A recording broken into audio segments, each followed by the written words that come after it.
तो संविधान का भाग 1 पढ़ते हैं। भाग 1 में क्या लिखा है? भाग 1 में लिखा गया है राज्यों के संघ के बारे में बताया गया है। राज्यों के संघ के बारे में बताया। ये आर्टिकल कहाँ से तक चलता है? 1 से लेकर 4 तक इसमें अनुच्छेद दिए गए हैं। 1 से 4 तक अनुच्छेद दिए गए हैं। अब पढ़ते हैं कि अनुच्छेद यानी कि आर्टिकल 1 में क्या लिखा गया है। 1 में लिखा गया है कि भारत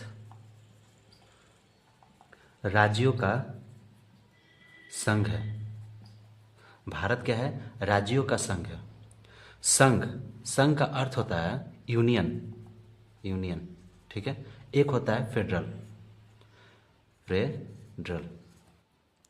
यूनियन में यूनियन का हिंदी होता है संघ, फेडरल का भी हिंदी होता है संघ। अब इन दोनों में अंतर क्या हो गया? इसका एग्जाम्पल ले लेते हैं अमेरिका, ठीक है, USA। जैसे देखो होता क्या है कि कई स्टेट मिलकर, अमेरिका में जैसे 52 स्टेट है, 52 स्टेट है, तो ये हो गया 1 स्टेट, 2 स्टेट, 3 स्टेट, 4 स्टेट, मतलब इतने सारे राज्य हो गए, सही है। इन सभी राज्यों में लोग रहते हैं अलग अलग, इन सभी राज्यों में अपने क्षेत्र में लोग रहते हैं। इन लोगों का एक नागरिकता है और एक झंडा है। इसका भी एक नागरिकता है और एक झंडा है। इस राज्य का भी एक नागरिकता, एक झंडा, इस राज्य का भी एक नागरिकता और एक झंडा है। मतलब ऐसे टोटल करके टोटल 12 राज्यों का एक नागरिकता, एक झंडा है। तो इन लोगों ने क्या किया है कि सब एकजुट होकर एक देश का निर्माण कर दिया, जो कि बोला अमेरिका, ठीक है, अमेरिका बना। और ये अमेरिका का एक अपना, ये पूरे देश का जब निर्माण हो गया तो इस देश का भी एक नागरिकता हो गया और एक झंडा हो गया। तो ऐसे जो अमेरिका के लोग हैं उनके पास 2 नागरिकता हो गए और 2 झंडा भी हो गए। लेकिन जब ये लोग देश को रिप्रेजेंट करते हैं तो एक नागरिकता यहाँ पर दिखाता है और एक झंडा दिखाता है। तो वो लोग फ्लैग किसका दिखाते हैं? अमेरिका का, ना कि अपने राज्य का। अपने राज्य का नेशनलिटी दे रखाएंगे, यानी कि नागरिकता दिखाएंगे, पर झंडा अपने राज्य का नहीं दिखाते हैं, झंडा अमेरिका का दिखाते हैं, ठीक है। तो ऐसे तो ये लोग जो राज्य हैं, ये पूरे जो राज्य मिलकर एक देश का निर्माण किए हैं, ऐसे भी यहाँ भी किया है। एग्जाम्पल ऑफ इंडिया, ठीक है, इंडिया में भी कितने स्टेट हैं? तो 28 स्टेट हैं। ये लोग भी 28 स्टेट, जैसे ये स्टेट हो गए, ये सभी इस स्टेट में जितने भी लोग रहते हैं, इन सभी को इकट्ठा करके एक स्टेट बनाया गया जिसका नाम रखा गया इंडिया, ठीक है। लेकिन इसमें अंतर क्या है? इन सभी राज्यों के क्षेत्रों, इन सभी क्षेत्र हैं, जो क्षेत्र हैं, इनके जो लोग हैं, इनका कोई स्पेशल नागरिकता नहीं है, सिर्फ एक नागरिकता है, वो है इंडिया का। अर्थात एक नागरिकता और एक झंडा है, एक देश, एक नागरिकता और एक झंडा। तो ये हो गया यूनियन। ये लोग जो हैं कभी टूटेंगे नहीं, अर्थात ये जितने भी राज्य हैं, ये राज्य इंडिया से कभी अलग नहीं हो सकते हैं। लेकिन यहाँ पर जितने भी राज्य हैं वो अमेरिका से अलग होकर कहेंगे कि नहीं, अब आप अमेरिका में नहीं रहेंगे, हम अब कहाँ चल जाएंगे? तो कनाडा में चले जाएंगे। तो ये राज्य अलग हो सकते हैं, ये राज्य अलग नहीं हो सकते हैं। ये राज्य जो है अलग नहीं हो सकते इंडिया से, लेकिन ये अलग हो सकते हैं। तो यूनियन और फेडरल का यही मतलब होता है। उसके बाद इसमें भाग 1 में एक चीज़ और दिया है कि 3 क्षेत्र का भी वर्णन किया गया है। 3 क्षेत्र कौन कौन? अर्थात मतलब कि 28 राज्य तो होंगे, ये एक क्षेत्र हो गया। दूसरा 28 राज्य, और दूसरा में है कि आपको 8 केंद्र शासित प्रदेश, अर्थात यूनियन टेरिटरीज। और तीसरा है अर्जित क्षेत्र। कौन सा? अर्जित क्षेत्र। अर्जित क्षेत्र का अर्थ होता है वैसा क्षेत्र जो भारत भविष्य में किसी अन्य देश को जीत लेता है आक्रमण करके। ऐसा तो करेगा नहीं, लेकिन अगर जीत लेता है तो उसको हम अर्जित क्षेत्र में रखेंगे। एग्जाम्पल समझो, एग्जाम्पल में जैसे कि अगर हमने बांग्लादेश पर आक्रमण किया, पाकिस्तान पर आक्रमण किया, अफगानिस्तान पर आक्रमण किया, चीन पर आक्रमण किया, तो पाकिस्तान, अफगानिस्तान और चीन पर आक्रमण किया और इन देशों को जीत लिया हमने। जीत लिया तो जीत कर अपने राज्य में मिलाएंगे, जीत कर मिलाएंगे, ध्यान दो, यहाँ पर जीत कर मिलाएंगे, तो उसको अर्जित बोलेंगे। यानी कि हमने अर्जित किया, यानी कि हमने पाया है, ठीक है, तो उसको अर्जित क्षेत्र बोलते हैं, ठीक है। इसमें फर्स्ट आर्टिकल में यही कहा गया है। दूसरा आर्टिकल, अनुच्छेद या फिर आर्टिकल 2। आर्टिकल 2 का हमें क्या बताता है? हमें ये बताता है विदेशी राज्य को यहाँ थोड़ा मिटा देते हैं, समझ गए आप। दूसरा आर्टिकल कहता है विदेशी राज्य को भारत में मिलाना। यहाँ पर अर्जित करके मतलब जीत कर मिला है, यहाँ पर विदेशी राज्य भारत में अगर मिल जाए, ठीक है। और ये कैसे मिलेगा, तो राष्ट्रपति के पूर्व अनुमति पर, राष्ट्रपति के पूर्व अनुमति पर मिलता है, अनुमति पर। देखो समझो कैसे, जैसे एग्जांपल ले लो सिक्किम का। सिक्किम जो स्टेट है वो क्या किया, सिक्किम ये जो भारत है हमारा,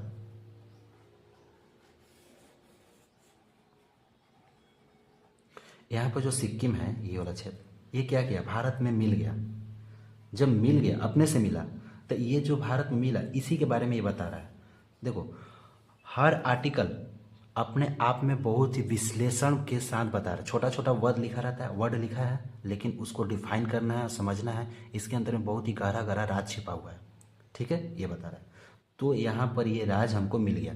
इस आर्टिकल में हम यही बता रहा है कि विदेशी राज्य को भारत में मिलाना, ठीक, तो मिल गया। एग्जाम्पल ऑफ सिक्किम,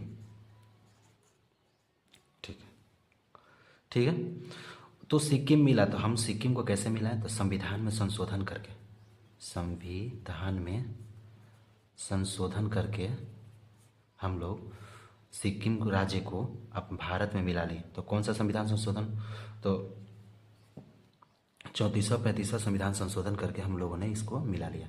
अब ये संविधान संशोधन क्या है, तो संविधान संशोधन का मतलब होता है कि पहले के कानून में बदलाव करना, पहले के कानून में बदलाव करना या चेंजिंग लाना, ठीक है, या कुछ जोड़ना, उसको बोलते हैं संशोधन। आराम से समझो, बदलाव करना, बदलाव करना। देखो खाटी देहाती में समझो, संशोधन।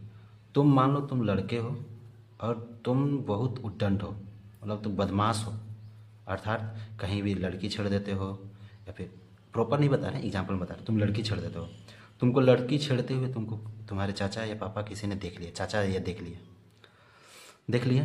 अब तुम घर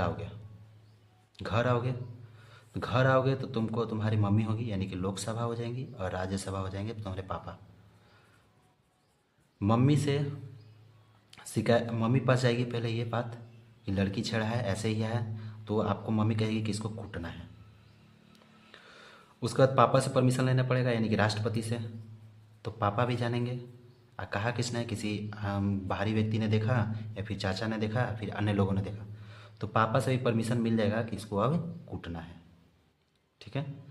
अब जब दोनों से परमिशन मिल जाएगा तो उसके बाद दादा के पास जाएगा, अर्थात राष्ट्रपति के पास, राष्ट्रपति के पास जाएगा, अर्थात दादा के पास जाएगा। दादा अप्रूवल दे देंगे कि नहीं, अब इसको अच्छे से कूट देना है। तो तुम्हारा जो पहले रवैया था, मतलब घूमते थे कॉलर टाइट करके इधर उधर जहाँ मन तहाँ दोस्तों के साथ घूमते थे, अभी जो पारित हो गया, अब इसमें जो बदलाव आएगा तुमको कूटने के बाद, इसके बाद आपको कूटा जाएगा, अच्छे तरीक़ा से कूटा जाएगा। कूटने के बाद आप में जो परिवर्तन दिखेगा, आप लड़की नहीं छेड़ोगे दोबारा, परिवर्तन क्या होगा, लड़की नहीं छेड़ोगे, सबको अपनी बहन मानोगे, उस पर नज़र नहीं डालोगे, या फिर जहाँ रह रहे हो आपके घर से, आप जहाँ स्थान पर रह रहे हो, आपको वहाँ से हटाकर कहीं अन्य राय पढ़ने के लिए भेज दिया जाएगा कि ना अब जाओ तुम पढ़ो। यही जो तुम्हारा बदलाव आया है ना, तुम तो पहले से थे ही, तो ये भी कानून बता रहे तुम पहले से जो कानून थे उसमें जो बदलाव आएगा, मतलब तुम लड़के थे जो, उसमें जो तुम करते थे गड़बड़ी, उसमें जो बदलाव आया पारित करके, उसी चेंजिंग को बोलते हैं संशोधन। समझ गए।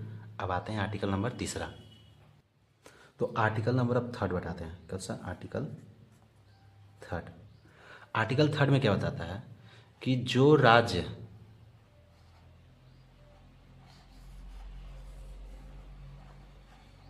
ये जो राज्य मिला था, इसके नाम, सीमा और क्षेत्र में परिवर्तन करना,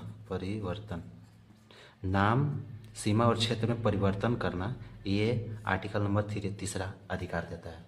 देखो एग्जाम्पल में जैसे कि मध्य प्रदेश था, यहाँ पर जो मध्य प्रदेश है आपका, यहाँ देखो ये हो गया तुम्हारा ये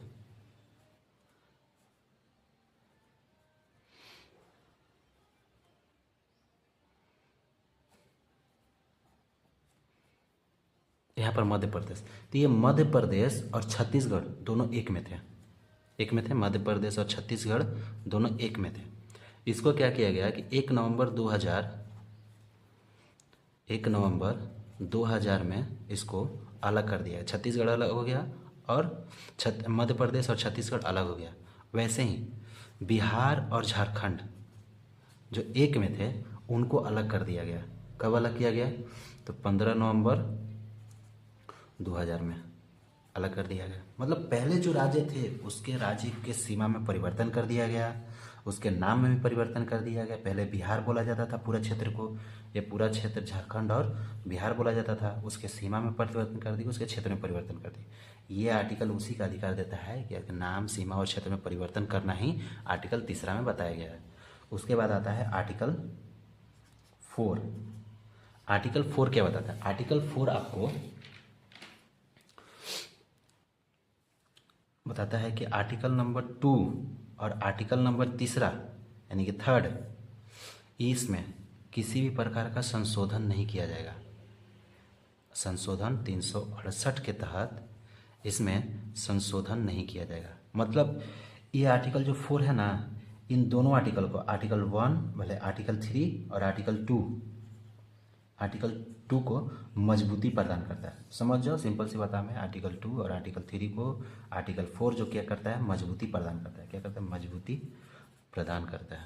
ठीक है, यहाँ से आपको भाग 1 कंप्लीट हो गया। चलो आपको क्या कहते हैं, आपको एक ब्रीफ में आपको समझा देते हैं एग्जाम। देखो रिवीजन की तरफ से आर्टिकल 1 में क्या कहा गया है? आर्टिकल 1 में भारत संघ है, संघ का वर्णन किया गया। आर्टिकल 2 में क्या गया? विदेशी राज्य को मिलाना, विदेशी राज्य को मिलाना। तीसरा में क्या गया?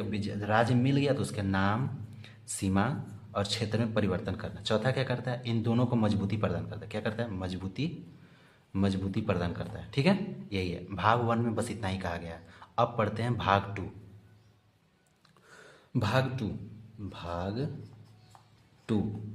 भाग 2 में क्या बताया? भाग 2 नागरिकता के बारे में बताया। नागरिकता, कि नागरिकता क्या है, ये कहाँ से कहाँ तक दिया है, आर्टिकल कहाँ से। तो हमने क्या पढ़ा था कि 1 से 4 तक तो पहला में पढ़ा था। अब ये आता है 5 से 11 तक। ठीक है, अनुच्छेद 5 से 11 तक आता है। अब क्या बताइए, पहले समझते हैं नागरिकता है क्या। नागरिकता का अर्थ होता है कि आप भारत में रह रहे हो। ठीक है, आप भारत में रह रहे हो तो आपका क्या प्रूफ है कि आप भारत के निवासी हो? प्रूफ क्या है कि आप भारत के निवासी हो? कोई प्रूफ होगा तब ना कि किस आधार पर हम कहें कि आप भारत के निवासी हो। कोई प्रूफ देता है, तो ये आर्टिकल हमें प्रूफ दिलाता है कि हाँ, इन कंडीशनों पर कि आप, अगर आपका जन्म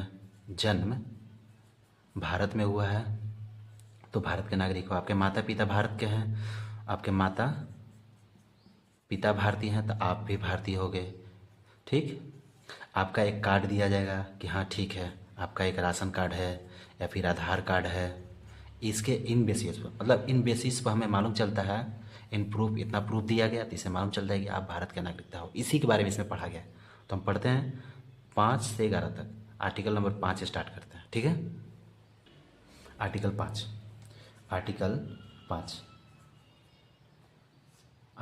क्या कहता है? कह रहा था जन्म के आधार पर। कैसे हम मालूम चलेंगे? पहला नागरिकता का अधिकार क्या बताया कि जन्म के आधार पर, जन्म के आधार पर। देखो इसमें क्या कंडीशन दिया है कि अगर आपका जन्म भारत में हुआ है, तो आप भारत के नागरिक हो। दूसरा, आपके माता पिता का जन्म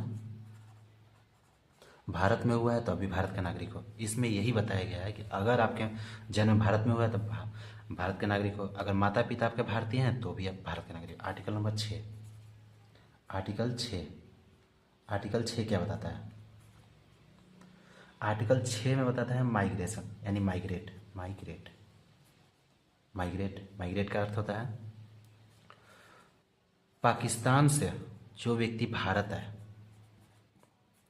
उसको भी भारत की नागरिकता मिलेगी, लेकिन एक कंडीशन था कि भारत के पाकिस्तान से जो व्यक्ति भारत आएगा उसको भारत की नागरिकता मिलेगी, ठीक है। लेकिन कब तक, मतलब कि एक डेट फिक्स किया गया कि अगर इस तारीख तक तुम आ जाते हो, 19 जुलाई 1948, अगर 19 जुलाई 1948 से पहले तुम अगर भारत में आ जाते हो तो तुमको भारत की नागरिकता मिल जाएगी, यानी कि तुम भारत के नागरिक हो जाओगे, ठीक है। अगर इसके बाद आते हो, अगर इससे पहले आ जाते हो तो आपको समझ ही आ जाएगा कि हाँ आप भारत के नागरिक हो गए। लेकिन अगर अब इसके बाद आते हो, इसके क्या होते हैं, बाद आते हैं, तो आपको वेट करना पड़ेगा। क्या पड़ेगा, आपको इंतज़ार करना पड़ेगा, आपको एक लिखित फॉर्म भरना पड़ेगा, आपको एक फॉर्म भरना पड़ेगा। उसके बाद भारत सरकार सोचेगी कि आपको नागरिकता दे या ना दे, या पहले आपको जांचेगी अच्छे तरीके से, आपको कहीं बम उम तो नहीं ना रखे हो कि टाइम बम करके आ गए हो, 4 दिन 5 दिन रहोगे उसके बाद अपने आप ब्लास्ट कर दे, नहीं, उसको जांच करेगी अच्छे से, सोचेगी समझेगी कि तुम भारत में रहने लायक हो कि नहीं, उसके बाद नागरिकता दी जाएगी। छठा में बताया गया, सातवां में भी माइग्रेट के बारे में ही बताया गया, माइग्रेट के बारे में ही बताया गया, माइग्रेट के बारे में बताया गया, यहाँ पर ग्रेट होगा, ठीक है। लेकिन इसमें कहा गया है भारत से पाकिस्तान, भारत से जो व्यक्ति पाकिस्तान जाएगा, जाओ चले जाओ कोई दिक्कत नहीं है, जो व्यक्ति भारत से पाकिस्तान गया, वहाँ पर रहने के बाद वहाँ का माहौल देखा कि आपको पाकिस्तान में रखना है तो आपको मकसद है कहीं ना कहीं बम विस्फोट करना, एक आपको पहचान लेना पड़ेगा, ठीक। दूसरा है कि आपको आपका, ठीक है, और आपको प्रूफ देना पड़ेगा कि हाँ आप पाकिस्तान में रहने लायक हैं, उसका आपको प्रूफ देना पड़ेगा, तो अभी पाकिस्तान। तो यहाँ पर देखा कि भारत में ऐसा कुछ नहीं है, आप आराम से शांतिपूर्वक रहो, घूमो फिरो, आज़ादी है, स्वतंत्रता था, लेकिन यहाँ पर प्रूफ देना पड़ेगा कि हाँ आप पाकिस्तानी हो। तो लेकिन जो भारत से पाकिस्तान गए, फिर पाकिस्तान से क्या हो गए कि भारत में आ गए, भारत में आ गए, तो उसको भी क्या करना पड़ेगा, अब उसको भी भारत की नागरिकता मिलेगी, लेकिन वेट करना पड़ेगा उनको भी, कि पहले तो भारतीय थे, उसको भी अब क्या करना, वेट करना पड़ेगा, कहें कि अब आपको पूरी तरह से अब जांचना पड़ेगा, ठीक है, आपको प्रूफ देना पड़ेगा कि हाँ आप भारतीय हो, अब अच्छे से तुमको जांचा जाएगा, पहचाना जाएगा, उसके बाद आपको आपको भी फॉर्म भरना पड़ेगा, उसके बाद आपको क्या मिला जाएगा, आपको भारत की नागरिकता मिलेगी, ठीक है। ये होता है आर्टिकल नंबर 7। अब आप पढ़ते हैं आर्टिकल नंबर 8 में क्या कहा गया है। देखो अब आते हैं आर्टिकल 8। आर्टिकल 8 में कहा गया है कि विदेश में बच्चा पैदा हुआ, विदेश में बच्चा पैदा हुआ, अगर कोई बच्चा विदेश में पैदा लेता है तो भी भारतीय होगा। क्या होगा, भारतीय होगा।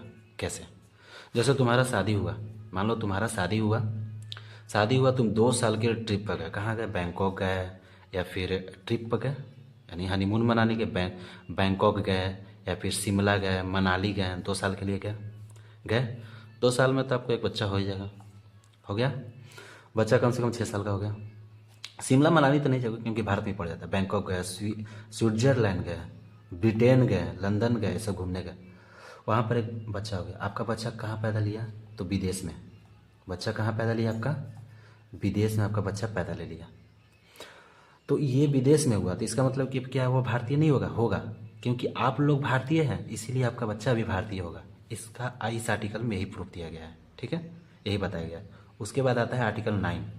आर्टिकल 9 क्या बताता है, आर्टिकल 9 आपको बताता है विदेशी नागरिकता के बारे में। विदेशी नागरिकता कहने का मतलब है आपके पास पहचान है ना, कि आपके पास एक राशन कार्ड है तो भारत का नागरिक, आपके पास आधार कार्ड है, वोटर आईडी कार्ड है, मतलब आपके पास एक पहचान पत्र है कि आप भारत के नागरिक हो, ठीक। लेकिन जब आप किसी अन्य देश में जाते हैं, जैसे ब्रिटेन में गए, फ्रांस में गए, अमेरिका में गए, वहाँ जाकर बस गए, वहाँ पर आप भारत आने का नाम नहीं ले रहे, करें कि आप हमने बहुत पैसा कमा लिया भारत में, अब चला जाए विदेशों में रहा जाए, यहाँ का लाइफ स्टाइल अच्छा नहीं, अब विदेश में रहेंगे, वहाँ का नागरिकता अर्जित करेंगे। तो भारत का नागरिकता है, आप विदेश में चले गए और भारत पसंद नहीं, अब आप वहाँ से आप जिस देश में रह रहे हैं वहाँ का आप नागरिकता ले लिए, तो स्वतः ही आपका भारत की नागरिकता समाप्त हो जाएगी। इस आर्टिकल में यही बताया गया है। ठीक है, अब आता है आर्टिकल 10। आर्टिकल 10 में क्या आता है? आर्टिकल 10 में बताता है कि नागरिकता समाप्त हो जाएगी। कैसी? देशद्रोह, देश विद्रोह। देखो कैसे बताते हैं नागरिकता समाप्त होने का। समाप्त कह रहा है कि देश अगर युद्ध में बिजी है, युद्ध में बिजी है, ठीक है, जिस देश से भारत युद्ध कर रहा है, यानी कि जैसे कर रहा है बांग्लादेश ले,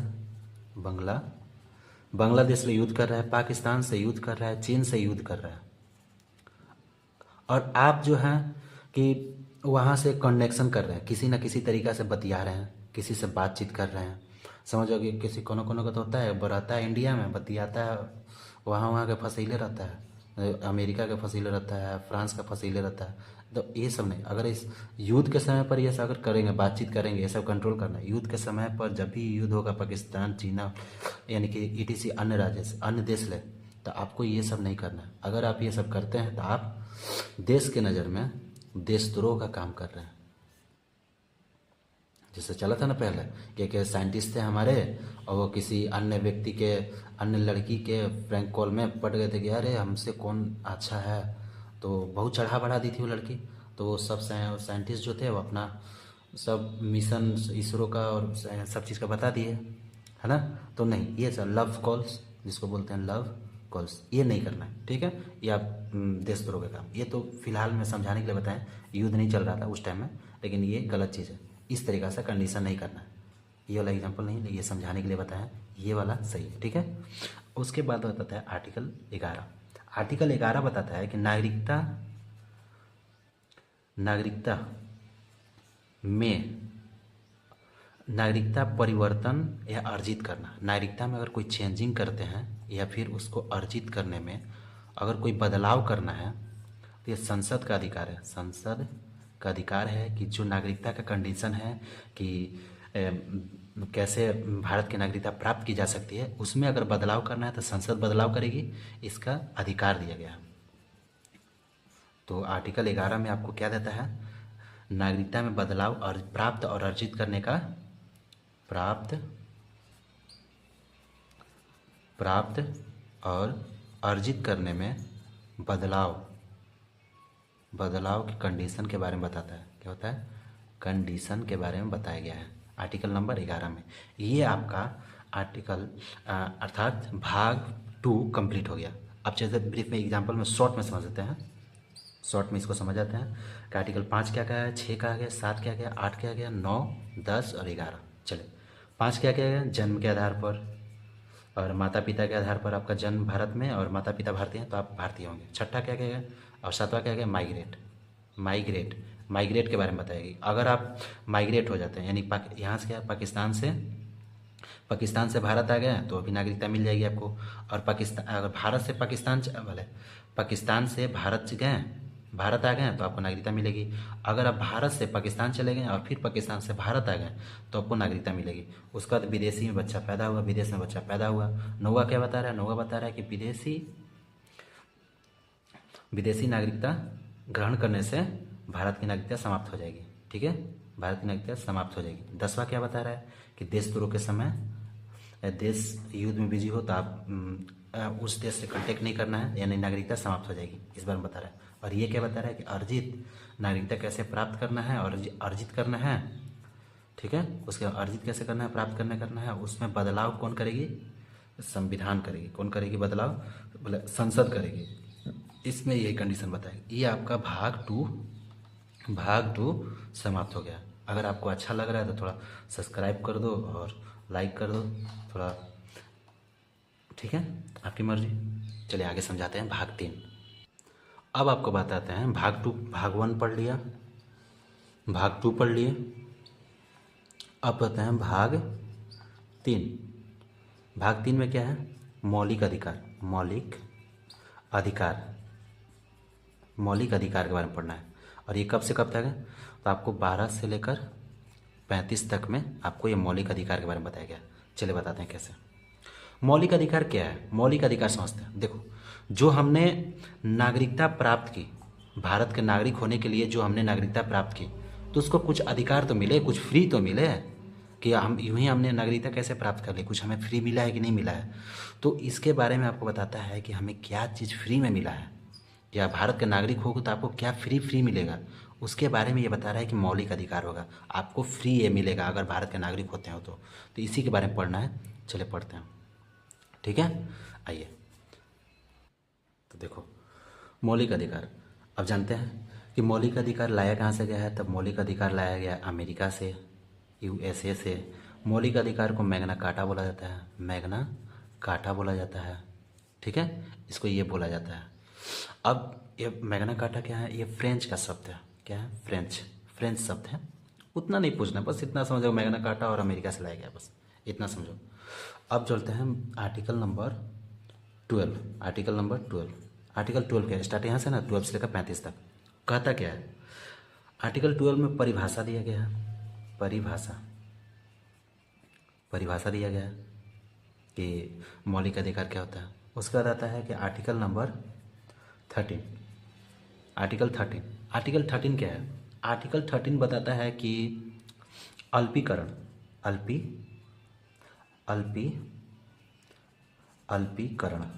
अल्पीकरण अर्थात रीजस्टिफिकेशन,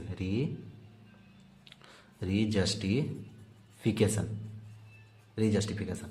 देखो सिंपल में देहाती भाषा में समझो।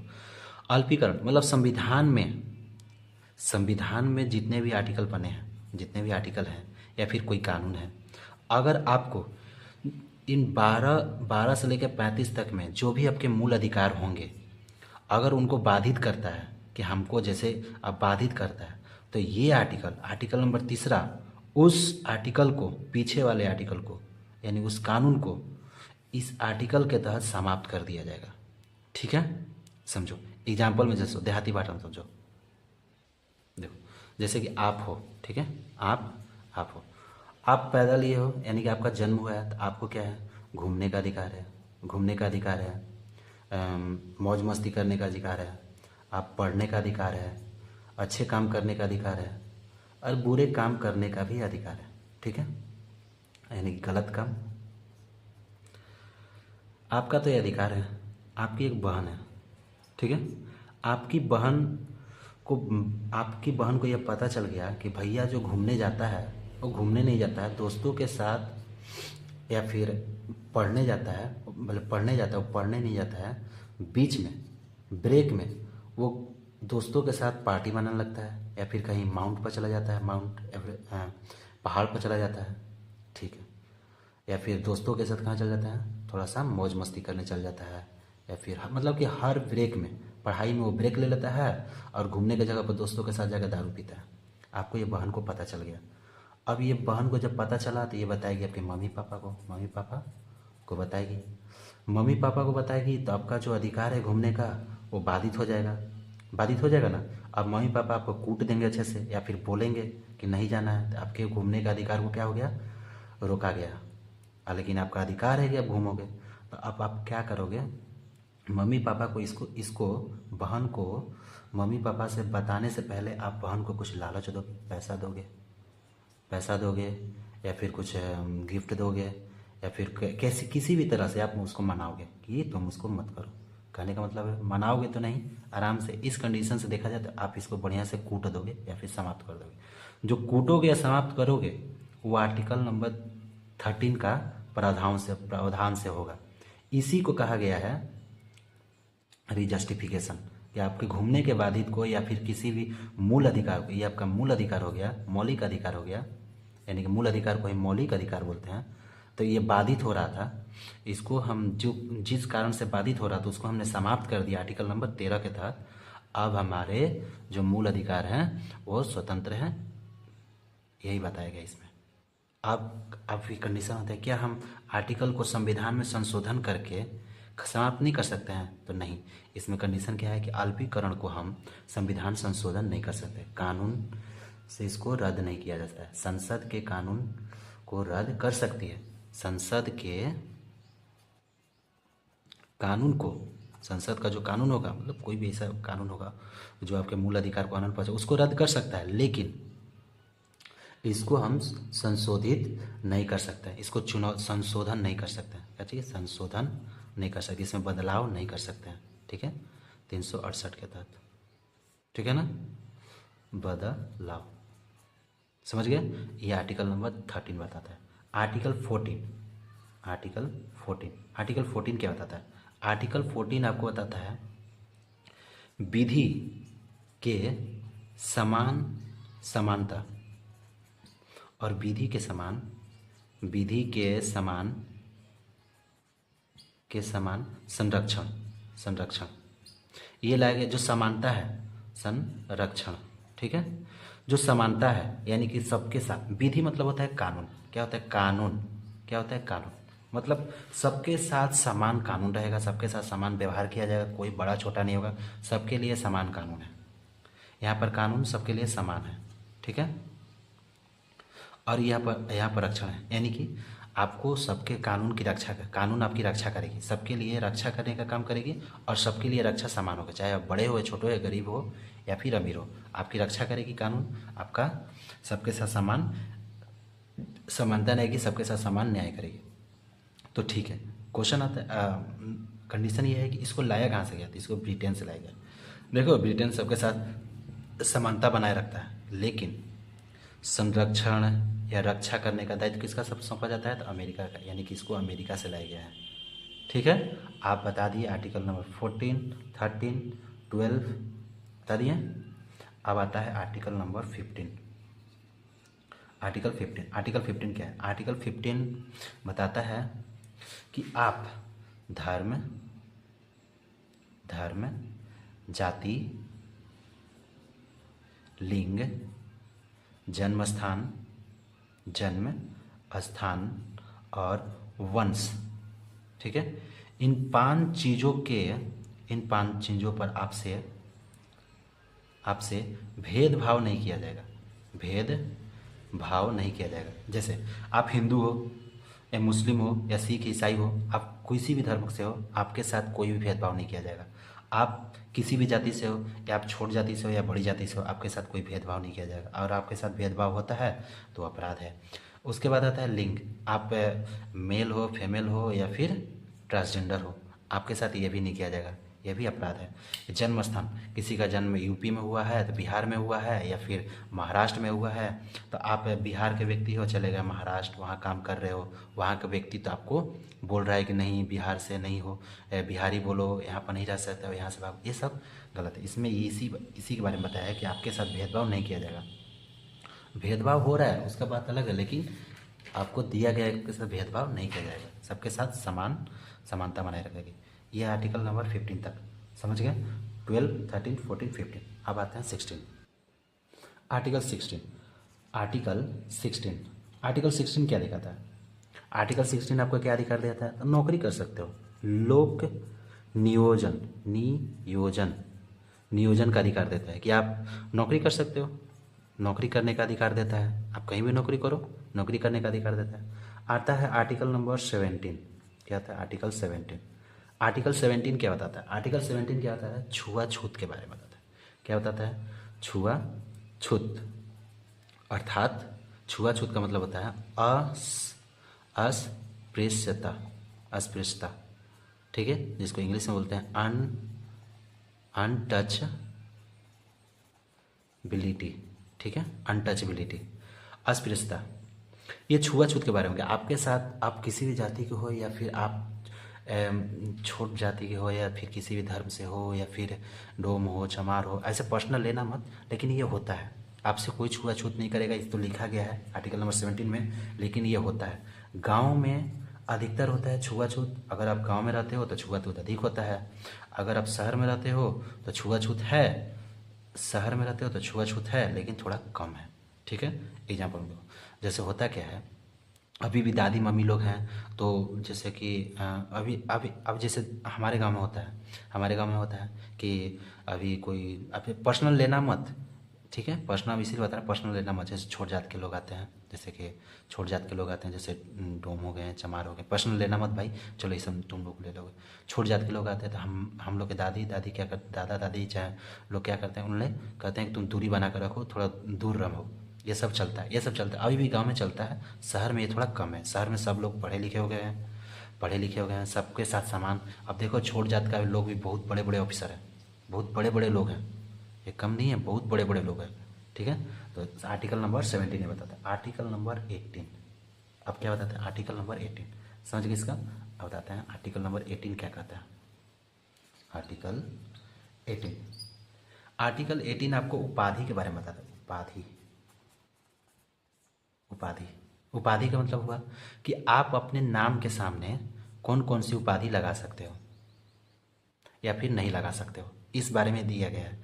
जैसे पहला दिया है कि आप राजा, महाराजा, महाराजा, या फिर नरेश, या फिर क्या बोलते हैं सेठ, सेठ, ये सब जो भी आपकी उपाधियां हैं, आपका नाम के आगे ये सब नहीं लगाते। या फिर क्या बोलते हैं इसको, बहादुर, शमशेर सिंह बहादुर, ये सब नहीं, सिंपल सा नाम रखना है। वो ये कोई अपना अफवाही में नहीं जाना है, नहीं तो ये सब खत्म कर दिया। राजा महाराजा आपके नाम के आगे नहीं लगेगा।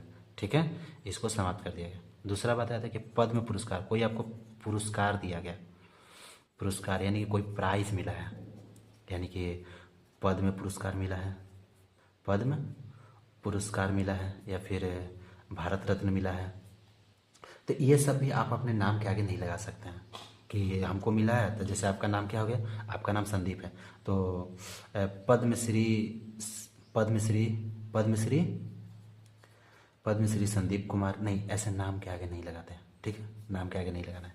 तीसरा होता है एजुकेशन के, एजुकेशन के आधार पर अगर आपको एजुकेशनल कोई रैंक है तो आप उपाधि लगा सकते हैं। ये उपाधि में नहीं आता है, एजुकेशनल जो रैंक आते हैं ये उपाधि में नहीं आते हैं। ठीक है, जैसे कि आप आईएएस हो गए तो आपके नाम के आगे लग जाएगा आईएएस संदीप। आपका क्या नाम है, जैसे कि आईपीएस, आईपीएस क्या नाम है, रोहित।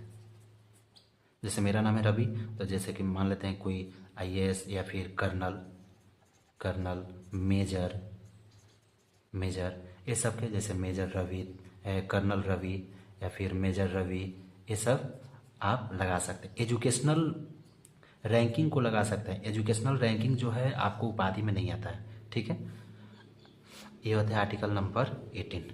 अब आते हैं आर्टिकल नंबर 19। 19 क्या कहता है बताते हैं। आर्टिकल नंबर 19, आर्टिकल नंबर 19, 19 क्या कहता है। 19 आपको कहता है स्वतंत्रता का अधिकार देता है, स्वतंत्रता, स्वतंत्रता का अधिकार, अधिकार देता है। मौलिक अधिकार में आपको देता है कि आपको क्या क्या स्वतंत्रता है, आप क्या कर सकते हो, इसके बारे में आपको बता देता है। पहला देता है जिसको हम बोलते हैं कि संविधान की रीढ़ की हड्डी है ये। इस आर्टिकल को संविधान का यानी कॉन्स्टिट्यूशन का यानी कि संविधान का हड्डी भी बोला जाता है, रीढ़ की हड्डी। किसके, रीढ़ की हड्डी बोलते हैं इसको, रीढ़ की हड्डी भी बोला जाता है। क्यों बोला जाता है बताते हैं। देखो, कहता गया है कि आपको अधिकार देता है अभिव्यक्ति का अधिकार। पहला देता है अभिव्यक्ति, अभिव्यक्ति का अधिकार देता है। दूसरा देता है सभा और सम्मेलन, सभा एवं सम्मेलन का अधिकार है, सम्मेलन। तीसरा क्या है, तीसरा है आपका संगठन, सभा संगठन। चौथा क्या है, संचरण, संचरण। पांचवा क्या है, सभा, सभा संगठन संचरण। और पांचवा क्या है, निवास, निवास। और छठा क्या है, छठा आपका व्यापार। ऐसे तो 7 थे, स्वतंत्रता का अधिकार 7 था। 7वां में था संपत्ति, संपत्ति का अधिकार था, उसको समाप्त कर दिया गया। आपको आगे बताएंगे कि इसको समाप्त क्यों कर दिया गया। ठीक है, अभी फिलहाल में कितने 6। अब पढ़ते हैं कि ये है क्या। इसका मतलब ये होता है अभिव्यक्ति का अर्थ क्या है। अभिव्यक्ति का अर्थ है कि आपको झंडा, पुतला, या फिर बोलने, प्रश्न पूछने, या मौन धारण करने, या आज़ादी पर बोलने, आज़ादी है, ये सब चीज़ करने का आपका आज़ादी है। आपको झंडा जलाना है, किसी का विरोध करना है, या फिर किसी से प्रश्न विरोध करना है, या फिर प्रश्न पूछना है, ये सब आपका अधिकार है, आपका आज़ादी का अधिकार देता है। सभा और सम्मेलन, सभा सम्मेलन का मतलब होता है कि आप सभा बना लो, दोस्तों का सभा बना लो, या फिर कहीं मंत्री जी आ रहे हैं तो उनके लिए सभा एकत्रित करना है, या फिर हमारे गांव के मुखिया कहीं भाषण देंगे कि ये घोषणा करेंगे कि आज नली का पानी साफ कर दिया जाएगा, रोड बना दिया जाएगा, और कोई व्यक्ति लड़ाई नहीं करे, होली का अवसर है, कोई व्यक्ति लड़ाई नहीं करेगा, दारू नहीं पिएगा। ये सब सभा एक बुलाने को, उसमें ये सब बातें कहा जाएगा। उसके बाद है संगठन। संगठन का मतलब होता है ग्रुप बनाना, ग्रुप, ठीक है। संगठन का मतलब होता है ग्रुप बनाना, यानी कि 5-10 दोस्त हैं, उनका एक ग्रुप है। जैसे अब तो व्हाट्सअप ग्रुप चल जाता है, अब तो व्हाट्सअप ग्रुप चलता है ना, पहले ऐसा नहीं था। लगता 10 लोग आपस में मिलते थे, बैठते थे, बात विस्तार करते थे। ये ग्रुप होता है, संगठन बनाने का अधिकार देता है, ठीक है। संचरण का मतलब होता है कि घूमने फिरने, घूमने का अधिकार देता है। आप कहीं भी घूम जाओ, आप उत्तर भारत के हो, दक्षिण भारत में जाओ, दक्षिण भारत में जाओ घूमो, दक्षिण भारत में जाओ घूमो फिर, आज़ादी है, आपको घूमने का अधिकार है, आप कहीं भी घूम सकते हो, कोई दिक्कत नहीं। जब आप घूम रहे हो, जहाँ गए वहाँ पर बस जाओ। बिहार का व्यक्ति है, जाता है मुंबई में बस जाता है, कहीं क्या बोलते हैं, मुंबई में बस गया, या फिर चेन्नई में बस गया, या फिर चेन्नई का व्यक्ति आकर बिहार में बस गया। कहीं से भी आप कहीं भारत में कहीं भी घूम सकते हो, वहाँ पर रह सकते हो और निवास कर सकते, मतलब रहने या निवास करने का अधिकार देता है। तीसरा होता है कि जब घूम रहे हो, फिर रहे हो और अब बस रहे हो तो व्यापार भी कर लो। घूमोगे फिरोगे तो व्यापार भी तो करोगे, तो व्यापार करने का अधिकार देता है। आप जहाँ जाओ, चेन्नई में जाओ, वहाँ पर लिट्टी चोखा का दुकान खोल दो, लिट्टी चोखा का दुकान कर दो, या फिर चेन्नई वाले आदमी आकर के जो डोसा बेचेगा, कुछ भी कर सकते हो। बस आपको ये अधिकार देता है। इसमें ये बताया कि स्वतंत्रता का अधिकार है, व्यक्ति का अधिकार है, सभा, संगठन, मंत्री, ठीक है, भाषण उषण देना है, संगठन करने का अधिकार, ग्रुप बना लो, संचरण का अधिकार है, घूमने का अधिकार है। निवास क्या है? निवास कहीं भी रह सकते हो, आप भारत में कहीं भी घूम रह सकते हो। उसके बाद व्यापार, आप किसी भी फील्ड का व्यापार कर सकते हो, ठीक है। बस रोड पर बंदूक और गोला बारूद को छोड़कर पाकिस्तान की तरह तुम गोला बारूद नहीं बेच सकते हो। ये आपको आगे आर्टिकल में लिखा हुआ है, आपको हम बाद में बताएंगे, ठीक है। ठीक है, आर्टिकल नंबर ये होता है। आर्टिकल नंबर आपको 20। आर्टिकल 20 क्या बताता है? दोषी सेध संरक्षण, अर्थात अगर आपने अपराध किया है और आपको जब तक से दोषी नहीं ठहराया जाएगा तब तक से आप दोषी नहीं हो। यानी कि आपको जब तक से कोर्ट आपको दोषी नहीं ठहराता है तब तक से आप दोषी नहीं हो। कहने एग्जाम्पल में देखो, खाटी देहाती में समझो कि अगर आपका दोस्त आपके साथ गद्दारी किया, आपने उसको मार दिया, उसे मार दिया, मार कर उसका पूरा सबूत मिटा दिया कि अब आपको जानकारी है कि आप पुलिस आएगी, सबूत ढूंढेगी, हमने सबूत को मिटा दिया है। क्या किया? सबूत मिटा दिया। आपको तो इतना पता है कि जब तक से सबूत मिलेगा नहीं तब तक हम दोषी होंगे नहीं। तो आपने सभी सबूत को मिटा दिया, तो आपको पुलिस पकड़ के ले गई और आपको सबूत वहाँ पर पेश नहीं किया गया। जब तक से सबूत पेश नहीं हो जाता है कि आप अपने दोस्त का मर्डर आप ही ने किया है, तब तक से आप दोषी नहीं हो। इसमें ये बता रहा है, ठीक है। अब आते हैं आर्टिकल नंबर 21, इसको मिटा देते हैं। अब आते हैं आर्टिकल 21। आर्टिकल 21 क्या कहता है? आर्टिकल 21 आपको प्राण देहित स्वतंत्रता के बारे में बताता है। प्राण देहित स्वतंत्रता के बारे में बताता है। प्राण देहित स्वतंत्रता का अर्थ क्या होता है? देखो, कहने का मतलब ये है, आपका कुछ अधिकार है, उसके बारे में बता रहे हैं कि आप अधिकार, जैसे आप ब्याह कर सकते हो, आप पहाड़ों पर अकेले घूम सकते हो, ठीक है। और आपका निजता का अधिकार है, कि आपका मोबाइल का पासवर्ड है, तुम्हारा अधिकार है, तुम रखो या फिर किसी को बताओ या ना बताओ, ये तुम पर डिपेंड करता है। यानी कि प्राइवेसी का अधिकार है, प्राइवेसी का अधिकार है। तुम्हारे पास रखना है रखो, तुमको बताना है बताओ। स्वच्छता का अधिकार है, किसका? स्वच्छता, स्वच्छता का अधिकार है। ठीक है। आपको right to information, right to information आगे पढ़ोगे। Right to information, right to information मतलब होता है कि किसी भी विभाग से आप कोई भी जानकारी प्राप्त कर सकते हो। ये आपको 21 में बताया गया है। ठीक है। अब आते हैं 21 के क, आर्टिकल नंबर 21 के क में। अब देखो ये थोड़ा इम्पोर्टेंट है, देखो बताते हैं कैसे। आर्टिकल 21 में क्या कहता है? शिक्षा का अधिकार, शिक्षा का अधिकार है, अधिकार, शिक्षा का अधिकार। देखो इसको क्या किया गया ना कि 86वां संविधान संशोधन 2003 के तहत 26वां संविधान संशोधन 2002, 86वां संविधान संशोधन 2002 में इसको यहाँ पर आर्टिकल नंबर 21 में लाया गया है। देखो समझो, शिक्षा का अधिकार पहले डीपीएसपी में था, डीपीएसपी, आगे पढ़ाएंगे डीपीएसपी आपको। इसके मौलिक अधिकार के बाद आपको डीपीएसपी है। डीपीएसपी में भी आर्टिकल था, जैसे यहाँ पर आर्टिकल है ना, वैसे ही वहाँ पर भी आर्टिकल था। आर्टिकल नंबर 45 में था, शिक्षा का अधिकार था। ठीक है। इस शिक्षा के अधिकार को ये 86वां संविधान संशोधन करके उस जगह से उठाकर 45 में उठाकर इसको कहाँ रख दिया गया? तो मूल अधिकार के 21 के क में रख दिया गया। ठीक है। तो शिक्षा का अधिकार कहाँ आ गया? तो आर्टिकल मौलिक अधिकार में शामिल हो गया 21 के क में।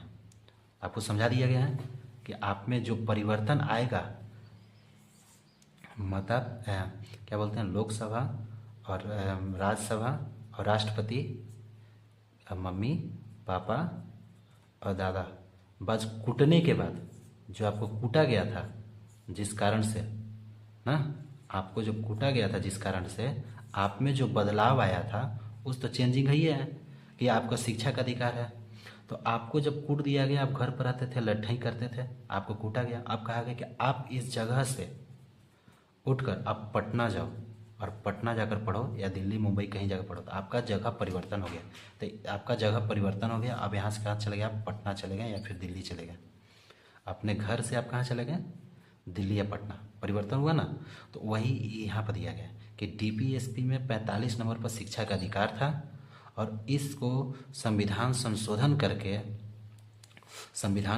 करके आपको जो कूटना होगा ना उसको बोलते हैं संशोधन। कूटने के अधिकार को ही संशोधन बोलते हैं, बदलना। ठीक है। तो एक जगह से दूसरे जगह कहाँ था? 45 में था और उसको जगह कहाँ दे दिया गया? आर्टिकल नंबर 21 में। तो शिक्षा का अधिकार आर्टिकल नंबर 21 में आ गया। अब आते हैं आर्टिकल नंबर 22। आर्टिकल नंबर 22 क्या बताता है? आर्टिकल नंबर 22 आपको क्या बताता है? गिरफ्तारी से संरक्षण। दिखाई दे रहा है ना? हाँ, नहीं दे रहा? हल्का सा डाउन कर देते हैं, छोटा सा बोर्ड है इसीलिए बता रहे हैं। गिरफ्तारी से संरक्षण। अब समझते हैं गिरफ्तारी से संरक्षण क्या होता है। देखो होता क्या है कि जब आप अपराध करते हो, अपराध करने पर, अपराध किया हो, मतलब अपराध कर दिए हैं और अपराध नहीं किए हैं, यानी कि आपको अब शक बन रहा है, आपको शक बन रहा है कि अपराध करोगे, आपको शक बन रहा है कि अपराध करोगे। तो यही बेसिस पर बताया गया, इसमें यही बताया गया। देखो इसमें इसको कहा जाता है दंडनात्मक निरोध। इसको बोला जाता है निवारक निरोध। ठीक है। दंडनात्मक निरोध का मतलब होता है कि आपने अपराध कर दिया है, अब आपको वारंट दिखाया जाएगा, आपको वारंट दिखाया जाएगा, आपको पुलिस पकड़ेगी, आपको 24 घंटे के अंदर में आपको जेल में 24 घंटे के अंदर में आपको मजिस्ट्रेट के पास यानी कोर्ट में हाजिर करेगी। आपके लिए एक वकील दिया जाएगा, सरकारी वकील या फिर अपना कोई वकील ढूंढ सकते हो, आपको पैसा कौड़ी है तो ढूंढ सकते हो अपना पर्सनल वकील। ठीक है, आप अपराध कर दिए हो तब ये लागू होता है दंडात्मक निरोध। लेकिन आपने अपराध नहीं किया हो, आपको शक बन रहा है कि अपराध कर सकते हो, जो फलना आप कहीं बम विस्फोट कर सकते हो, शक के बुनियाद पर आपको उठा दिया जाएगा। शक के आधार पर आपको, यानी कि सिंपल से बोलो कि पहले की हिस्ट्री में जो था ना रॉल एक्ट, क्या बोलते हैं, रॉल एक्ट एक्ट, यही है कि शक के आधार पर आपको उठा लिया जाएगा। आपको बिना पूछे आपको कोर्ट भी नहीं लिया जाएगा, कोर्ट नहीं भेजा जाएगा, कोर्ट नहीं भेजा जाएगा। आपको अपने पास रखा जाएगा। आप कितने दिन तक, 3 महीना रखें, महीने रखें, या फिर 3 साल रखें, या फिर 3 दिन तक रखें, कुछ भी नहीं कहा सकता है, कुछ भी नहीं कहा जा सकता। ठीक है, आपको कब तक गिरफ्तार करके कब तक रखा जाएगा इसमें ये बता रहा है। शक के आधार पर आपको उठा लिया जाएगा, ना वकील होगा ना कोर्ट होगा। ठीक है, आप यहीं पर सड़ते रहो। आपको एक नज़रबंद कर दिया जाएगा, नज़रबंद का मतलब समझते हो, नज़रबंद का मतलब होता है हाउस अरेस्ट। हाउस अरेस्ट का अर्थ होता है कि आपको एक कमरे में ना मोबाइल, ना टीवी, ना फ़ोन, ना टीवी, ये सब किसी भी इंटरनेट की सुविधा नहीं दी जाएगी। आप घर में ही रहोगे, वहीं पर खाना खाओगे, वहीं पर नहाओगे, वहीं पर खाओगे, वहीं पर खेलोगे। ये हाउस अरेस्ट होता है। किसी भी बाहरी व्यक्ति से आपसे बातचीत ना ही कांटेक्ट करने की अनुमति होगी। ये होता है गिरफ्तारी से संरक्षण। ठीक है, आगे देखते हैं आर्टिकल नंबर 23। आर्टिकल संविधान आर्टिकल 23। आर्टिकल 23 क्या बताता है? आर्टिकल 23 बताता है शोषण के विरुद्ध अधिकार। क्या चीज? शोषण के विरुद्ध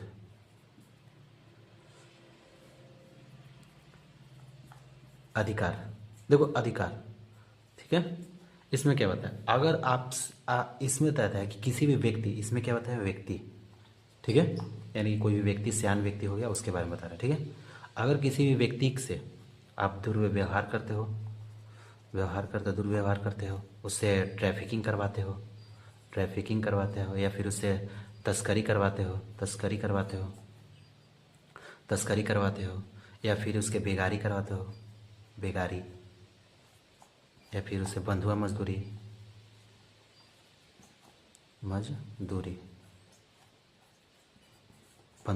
करवाते हो, ये सब किसी व्यक्ति के साथ करते हो, तो ये सब क्या है, एक गलत है। मतलब ये काम उस व्यक्ति के मूल अधिकार का हनन करता है। ठीक है, इसके बारे में बताया गया। अब देखो, ट्रैफिकिंग, तस्करी का मतलब होता है कि आप किसी व्यक्ति से क्या कर रहे हो, भीख मंगवा रहे हो, भीख मंगवाने का काम कर रहे हो, आप क्या कर रहे हो, भीख मंगवा रहे हो, या फिर किसी से तुम बच्चा चोरी करवा रहे हो, या फिर कोई ऐसा गलत काम करवा रहे हो जिससे उसको नहीं करना चाहिए। बेगारी का मतलब होता है कि आप काम बिना पैसा दिए किसी से काम करा रहे हो, करवा रहे हो। बंधुआ मजदूरी का मतलब पैसा भी नहीं दे रहे हो, फ्री में काम कर रहे हो, किसी से फ्री में काम करवा रहे हो। देखो, कहने का मतलब है, जब व्यक्ति का शादी नहीं होता है, तो फ्री रहता है, घूमता है, फिरता है, अच्छे से रहता है।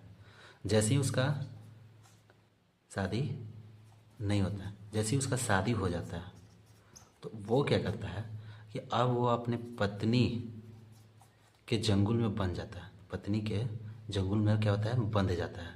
ठीक है, ना वह उसकी आज़ादी होती है, ना वह कहीं जा सकता है, वो जो कहेगी वही करना पड़ता है। तो एक टाइप का क्या है, एक बंधुआ मजदूर की तरह वो उसके आगे पीछे घूमता रहता है। तो ये क्या हो गया, बिना काम ना धाम का, बस जो है मेरे बाबू सोना है वही करता रहता है, ये होता है बंधुआ मजदूरी। ठीक है, उसके नाम होता है आर्टिकल नंबर 24। आर्टिकल 24 क्या बताता है कि आर्टिकल 24 भी शोषण के विरुद्ध अधिकार को ही बताता है, लेकिन ये किसके बारे में, तो ये बच्चा के बारे में बताता है। शोषण के विरुद्ध अधिकार को ही बताता है, लेकिन बच्चा के बारे में, कि आप किसी भी बच्चे से, जिसका एज 6 से 14 साल के बच्चा से काम नहीं करवा सकते हो। कौन सा काम? आप किसी भी बच्चे से फैक्ट्री में काम नहीं करवा सकते हैं। कहीं पर माइंस में काम नहीं कर सकता। माइंस यानी कि खदान यानी कि कोयला का खदान, ये सब होता है ना, कोयला खदान होता है, और क्या खदान होता है, लोहा का खदान होता है ना, ये सब कोई भी खदान होता है वहाँ पर काम नहीं करवा सकते हैं। दूसरा होता है कि होटल होटल में देखते हैं ना, छोटा छोटा बच्चा रहता है, प्लेट मारता है, ये सब नहीं करवाना, ये सब इसमें मना है। छोटे बच्चों से आप काम नहीं करवा सकते, इसके बारे में ये देखो, ठीक है। फैक्ट्री यानी कि कारखाना, ठीक है। ये आर्टिकल नंबर 25, आर्टिकल 25 क्या बताता है? 25 आपको अंतःकरण, अर्थात देखो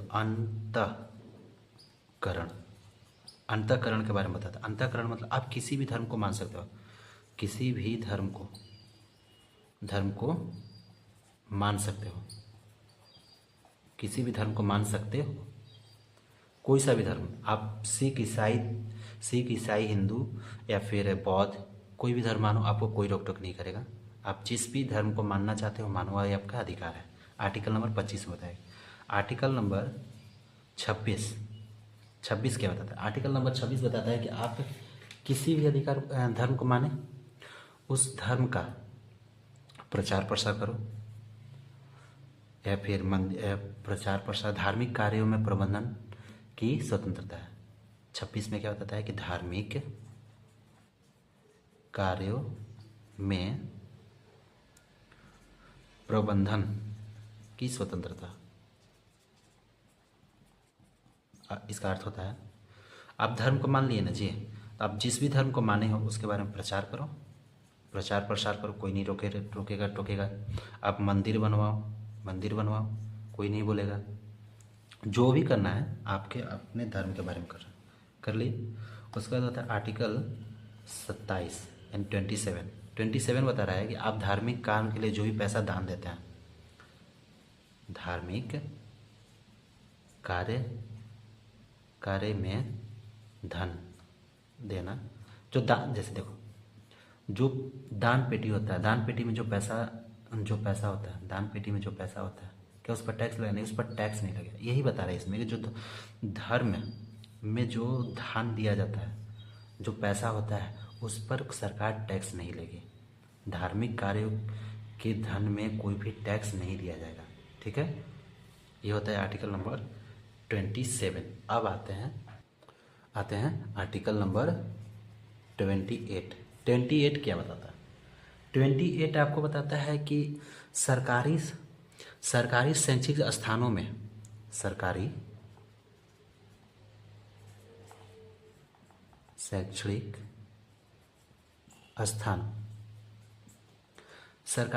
स्थानों में किसी भी धर्म को प्रधानता नहीं दी जाएगी, किसी भी धर्म को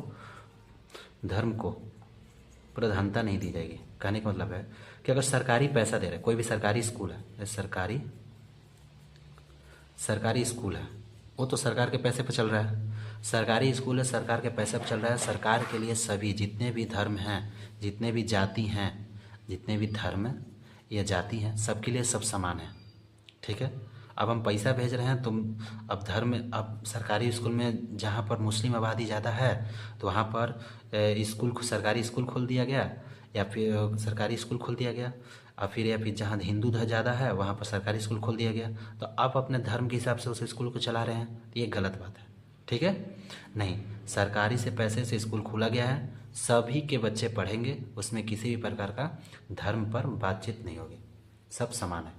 उसके बाद आता है आर्टिकल 29। आर्टिकल 29 क्या बताता है? आर्टिकल 29 बताता है अल्पसंख्यक के बारे में।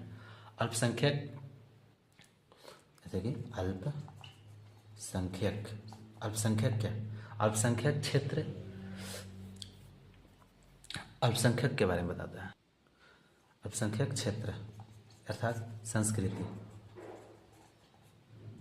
देखो, अल्पसंख्यक का मतलब होता है जिसका संख्या कम हो, जिस भी धर्म का संख्या कम हो, जिस भी जाति का संख्या कम है, वो अपने धर्म का प्रचार प्रसार कर सकता है, सरकार उसकी सहायता करेगी, छोटा सा, ठीक है, सरकार उसकी सहायता करेगी। तुम अपने जैसे बहुत कम संख्या है, जैसे क्या बोलते हैं, जैन बौद्ध लोग होते हैं, उनकी संख्या कम होती है, तो उनके लिए एक अलग से आपको संस्कृति संस्कृति मतलब आपके लिए आप धर्म स्थान की स्थापना कर सकते हैं। आप अपने धर्म स्थान मतलब आप अपने मंदिर बनवा सकते हैं, उसमें अपने शिक्षा दीजिए।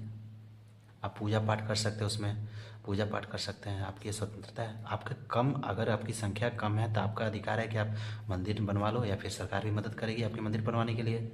ठीक है, वही बात आता है कि आर्टिकल नंबर 30 दोनों ये भी उसी से रिलेटेड है। आर्टिकल 30 कि अल्पसंख्यक क्या अल्पसंख्यक को की शिक्षा प्राप्त कराना। मान कि जिसकी संख्या कम है तो सरकार उसके लिए क्या करेगी, उसके लिए स्पेशल सरकार उसके लिए क्या करेगी, स्पेशल एक स्कूल खोल देगी। स्कूल शिक्षा का अधिकार है। आप कोई अगर आपकी संख्या कम है, आप कम हो तो आपके लिए स्कूल खोला जाएगा, आप पढ़ो, उसमें कोई दिक्कत नहीं है। वही बताता है आर्टिकल नंबर 31। आर्टिकल 31 क्या कहता है, संपत्ति का अधिकार। संपत्ति का अधिकार, वही संपत्ति का अधिकार जो हमने आर्टिकल नंबर 19 में बताया था। ठीक ना, तो अब देखो संपत्ति का अधिकार, इस संपत्ति के अधिकार को आर्टिकल को हम खत्म कर दिए, कौन से संविधान संशोधन, तो 44वां संविधान संशोधन करके 1978 में हमने इस अधिकार को, जो संपत्ति का अधिकार था, मूल अधिकार, इसको समाप्त करके हमने संपत्ति के अधिकार को कानूनी अधिकार बना दिया। और इसको हमने कहाँ रखा, जगह भी परिवर्तन करेंगे ना, जगह परिवर्तन करके हमने कहाँ रखा, तो भाग 12 के 300 क में रख दिया गया कि संपत्ति का अधिकार अब कानूनी अधिकार हो गया है, ना कि तुम्हारा। जैसे एग्जाम्पल में समझो, खाटी देहाती में समझो कि आपका ज़मीन है, आपका नाम है, अच्छी बात है, ठीक है, लेकिन आपका ज़मीन आपके नाम पर है। आप सरकार उस ज़मीन से रेल ले जाना चाहती है, और आप सोच रहे हो कि हम इस ज़मीन को नहीं बेचेंगे, तो दिक्कत होगा सरकार को कि भाई आप इस देश में रहते हो, आप इस देश के लिए कुछ नहीं कर रहे हो, कि आप थोड़ा ज़मीन दे देते हैं, आप करेंगे नहीं, हम ज़मीन देंगे ही नहीं। तो उसी को बचाने के लिए सरकार बोली कि नहीं, अब आप संपत्ति का अधिकार आपका अधिकार नहीं होगा, अब संपत्ति का अधिकार कानूनी अधिकार होगा। लिखित में पेज पर लिखा है कि आपका अधिकार है, अगर आप नहीं आपका अधिकार है, पेज पर लिखा हुआ है कि हाँ फलना कुमार का खेत है, लेकिन जब सरकार चाहेगी तो आपसे ये ज़मीन ले लेगी, आप कुछ नहीं कर सकते। ठीक है, आपको 44वां संविधान संशोधन करके आपसे यह अधिकार छीन लिया गया है कि अब संपत्ति का अधिकार आपका अधिकार है। कहेगा कि नहीं सरकार, हमारा ज़मीन नहीं रहेंगे, हम ये घर बनाएंगे, और आपको ले जाना है तो आप मुड़ कर ले जाइए, ऐसा नहीं, आपको छीन लेगी सरकार। ठीक है, लेकिन हाँ आपसे परमिशन लेगी, आपको समझाएगी बुझाएगी, ये जोर जबरदस्ती नहीं करेगी। ठीक है, उसके बाद आता है आर्टिकल नंबर 32। आर्टिकल 32 देखते हैं। अब आता है आर्टिकल 32। आर्टिकल 32 क्या बताता है, संवैधानिक उपचार। संवैधानिक उपचार क्या, संवैधानिक उपचार, ये जो आर्टिकल है ये संविधान का आत्मा बोला जाता है, आत्मा को बोला जाता है, इस आर्टिकल को बोला जाता है संविधान का आत्मा है। ठीक है, और ये जो संवैधानिक ये जो आर्टिकल है, ये मूल अधिकार को मूल अधिकार बनाने में महत्वपूर्ण भूमिका निभाते हैं। मूल अधिकार को मूल अधिकार बनाने में महत्वपूर्ण भूमिका निभाती है। ठीक है, इसके तहत इस संवैधानिक उपचार में क्या आता है, 5 रीट आते हैं। रीट क्या है, तो रीट एक न्यायिक कार्यवाही है। न्यायिक क्या है, न्यायिक कार्यवाही। देखो समझाते हैं कैसे। इसमें 5 रीट दिया गया है। पहला दिया गया है बंदी प्रत्यक्षीकरण। इसका अर्थ होता है बंदी प्रत्यक्षीकरण, यानी कि हॉबियस मतलब होता है कि शरीर के साथ, अगर आपको पुलिस गिरफ्तार करती है तो शरीर के साथ प्रस्तुत करेगी। कहाँ करेगी, कोर्ट में। गिरफ्तार करते शरीर के साथ प्रस्तुत करना। बंदी प्रत्यक्षीकरण का अर्थ होता है कि शरीर के साथ प्रस्तुत करना। दूसरा है आपका परमादेश। परमादेश, परमादेश का अर्थ होता है कि हम आदेश देते हैं। इसका अर्थ होता है हम, अर्थात हम आदेश देते हैं, है ना।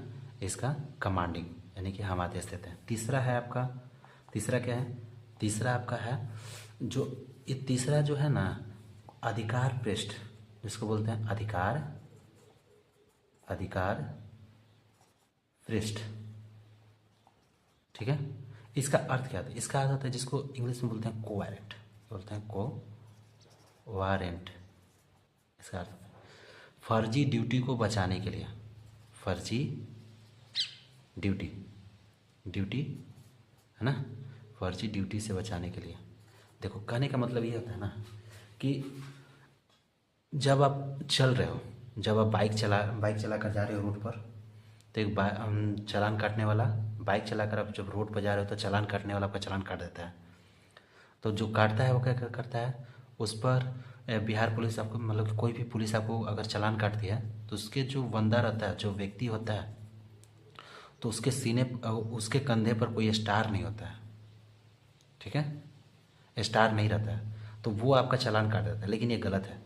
ये चालान काटने का अधिकार सिर्फ उन्हीं व्यक्तियों का है जिनके कंधे पर स्टार हो, यानी कोई अधिकारी हो, है ना, एक स्टार हो या फिर डबल स्टार हो या फिर ट्रिपल स्टार हो या फिर ये भारत का लोगो हो, वही व्यक्ति आपका चालान कर सकता है।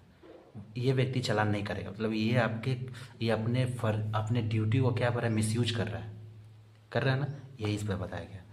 चौथा और पांचवा जो है ये कोट लगाती है। क्या होता है, पहला है प्रतिषेध, और दूसरा है उत्प्रेषण। ये दोनों कोट के अंदर में आता है। एक कोट लगाती है, इसका मतलब होता है रोकना, किसी भी कार्य को स्टे लगा देना, रोकना। कोई भी कोई वस्तु या फिर कोई विधि दिया जा रहा है कोर्ट में पेश करने, कोई केस है कोर्ट में, उस पर कोर्ट क्या करेगी, रोक लगा देगी, यानी स्टे लगा देगी, उस पर रोक देगी, फिलहाल खातिर रोको, बाद में लाना। उत्प्रेषण का मतलब वही होता है कि सूचना देना। उत्प्रेषण क्या करती है, सूचना देती है, ठीक है। ये होता है आपका संवैधानिक उपचार। ये रीट जो है, ये रीट यहाँ पर डिफाइन किया गया है रीट को, लेकिन जब हम सुप्रीम कोर्ट के बारे में पढ़ेंगे तो वहाँ पर भी रीट है, ठीक है, वहाँ यही रीट का डिफाइन किया गया है। और जब हाई कोर्ट भी पढ़ेंगे तो वहाँ पर भी रीट के बारे में पढ़ेंगे, तो जो कि यही रीट है, यहाँ पर डिफाइन कर दिया गया है और वहाँ पर इस रीट का उपयोग किया जाएगा। अब आते हैं आर्टिकल नंबर 33। 33 क्या आता है ना कि जो मूल अधिकार है ना, हमको जो मूल अधिकार मिला है, उस मूल अधिकार को क्या करता है कि सीमित कर दिया। मूल अधिकार सीमित है, क्या है, सीमित है, यानी कि सीमित है, मतलब कुछ लोग को मूल अधिकार से सीमित कर दिया। जैसे कि एग्जाम्पल में सेना को मूल अधिकार से वंचित कर दिया गया है। फिर उसके गुप्तचर यानी कि राजदूत जो होता है, राजदूत, गुप्तचर बोल रहे हैं यहाँ पर, सॉरी, गुप्तचर हो गए। फिर उसके बाद राजदूत हो गए, राजदूत यहाँ पर आ जाता है। फिर उसके बाद मीडिया, इनको जो मूल अधिकार प्राप्त है इनको, लेकिन इनको थोड़ा सा कम मूल अधिकार प्राप्त है, ठीक है। जैसे सेना में हो, तो सेना में हो, अगर आप आर्मी वाले बन गए तो आर्मी में आपको बहुत सारा ट्रेनिंग दिया जाएगा, आपको जो खाना दिया जाएगा वही खाना आप खाना पड़ेगा, और जो सीनियर बोला वही आपको करना पड़ेगा। सीनियर बोला कूदो तो आपको कूदना है। आप कूद कर मर गए या जिंदा हो गए, गोड़ हाथ टूट गया, तो आपकी रिस्पॉन्सिबिलिटी नहीं है कि आप जाकर हमारे मूल अधिकार का हनन हो रहा है, ये नहीं, ये गलत है। आपको मूल अधिकार है, भारत में रहने का अधिकार है, आपको मूल अधिकार है, सब चीज़ का अधिकार है, घूमने फिरने का अधिकार है, लेकिन सीमित अधिकार है, थोड़ा तो कम है। वही बात इस समय में बोला गया है, ठीक है। उसके बाद आता है आर्टिकल नंबर 34। आर्टिकल नंबर 34 क्या बताता है, मार्शल लॉ। क्या होता है, मार्शल लॉ। मार्शल लॉ मतलब होता है सैन्य कानून, सैन्य कानून। देखो आज समझो, कभी देखो मूवी में कि जब कोई आर्मी वाला कोई गलती करता है, उसको पनिश करना होता है, उसको जब पनिशमेंट देना होता है, तो क्या करते हैं कि आर्मी वाले एक बेंच बनाते हैं, यहाँ यहाँ बैठते हैं और इस पनिशमेंट व्यक्ति को इस कटघरे में खड़ा करेंगे और उससे कोई व्यक्ति आकर उनसे सवाल पूछेगा कि आपने कहा गया था 3 बंदे को मारना है, आपने 5 बंदे को क्यों मार दिया। ऐसे तो नहीं है, लेकिन मान ले चलेगा अपराध आता है। आपको बताया गया था कि पाकिस्तान को मारना है, आपने बांग्लादेश और चीन दोनों को भूंज डाला, आपने ये क्यों किया। हमारे ऑर्डर को फॉलो करना था कि सिर्फ 2 ही व्यक्ति को मारना है या फिर, तो आपने सबको क्यों उड़ा दिया। तो आपको जवाब देना पड़ेगा। तो इसको कटघरे में आपको खड़े कर कर आपके मूल अधिकार को, यहाँ पर ये एक टाइप का कोर्ट है, ठीक है, आपका एक कोर्ट है जो सैनिकों का कोर्ट बोला जाता है।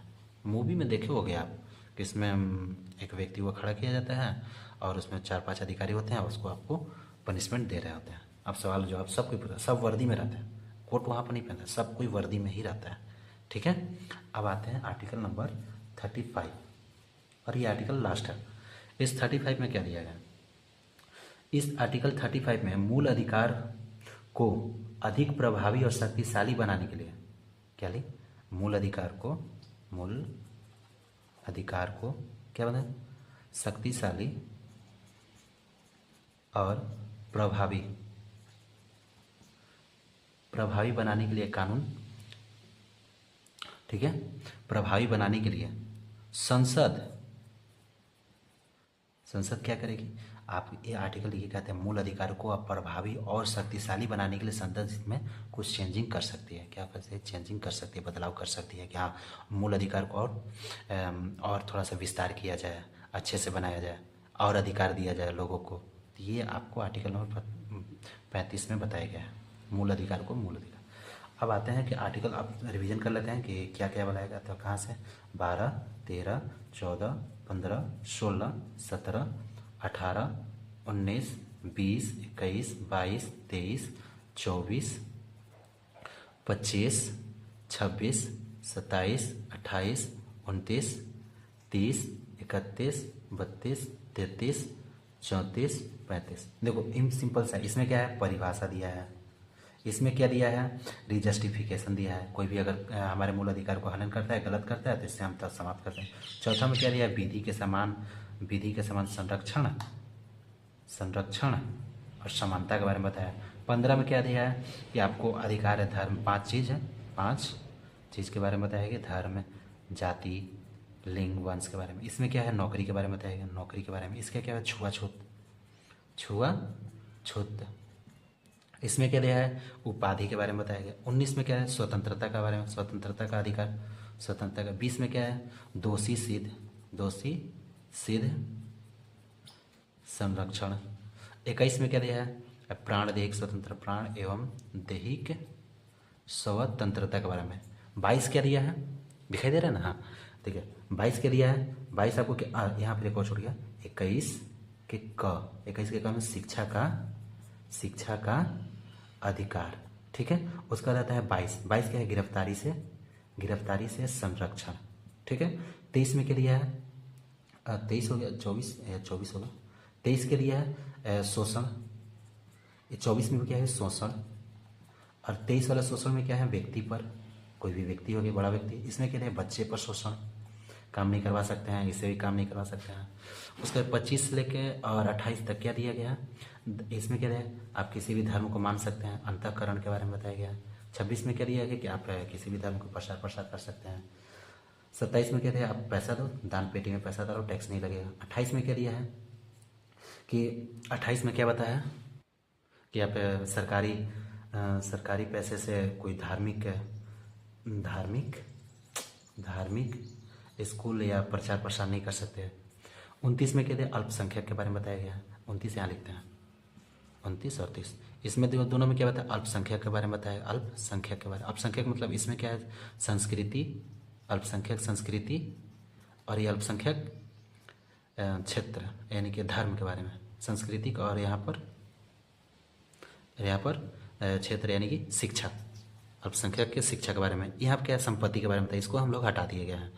उसका 32 क्या आता है, संवैधानिक उपचार के बारे में। 33, 34 और 35। 33 क्या है, मूल अधिकार को सीमित रखा गया है, 34 क्या है, मार्शल लॉ, मार्शल लॉ। 35 क्या है? इसमें संसद क्या कर सकती है? संसद मूल अधिकार को थोड़ा सा प्रभावी बना सकती है, इसमें बदलाव कर सकती है। ये आपका आता है संविधान भाग भाग 3 समाप्त होता है। अब रह गया बात ये होता है कि इतने चीज़ पढ़ें, लेकिन 7 चीज़ और बता देता है। क्या चीज़? देखो बताते हैं कि मूल अधिकार में और 7 बातें बताई कि इसको कितने भाग में बांटा गया है। आपको शुरू में बताना चाहिए था, लेकिन शुरू में नहीं बताएंगे कि आपको मालूम कैसे चलेगा। तो यहाँ से तो यहाँ परिभाषा था, यहाँ से लेकर यहाँ तक आपको क्या बताता है? आपको ये स्वतंत्रता यानी कि मूल अधिकार किसमें बताता है? समानता, स्वतंत्रता, समानता, ये सब। यहाँ से लेकर यहाँ तक आपको समानता के बारे में बताया गया। समानता यानी कि 14 से लेकर 18 तक में समानता के बारे में बताया गया। 19 से लेकर और 22 तक, यहाँ पर 21 के क भी है, क्या बताया गया? स्वतंत्रता के बारे में। स्वतंत्रता के बारे में बताया गया। यहाँ से 19 से 22 तक, ठीक है। 23 और 24 आपको शोषण के बारे में बताता है, शोषण, ठीक है। 25 से 28 तक आपको बताता है धार्मिक के बारे में बताता है। 28 और 29 अल्पसंख्यक। और ये एक और था जिसको हम बोलते हैं संपत्ति के बारे में बताया गया है। संपत्ति इस पार्ट में डिवाइड किया गया है। ठीक है। 32, 33, 34 और 35, ये थोड़ा आप अलग हो जाता है। कितने भाग में हो गया? 1, 2, 3, 4, 5 और ये एक संवैधानिक उपचार 7, 6 और ये 7वां को समाप्त कर दिया गया था। अब आपका पूर्ण रूप से भाग 3 समाप्त हो गया। अगर अच्छा लगा तो सब्सक्राइब कर दो, लाइक भी कर दो और अपने दोस्तों को भी भेज दो। Thank you.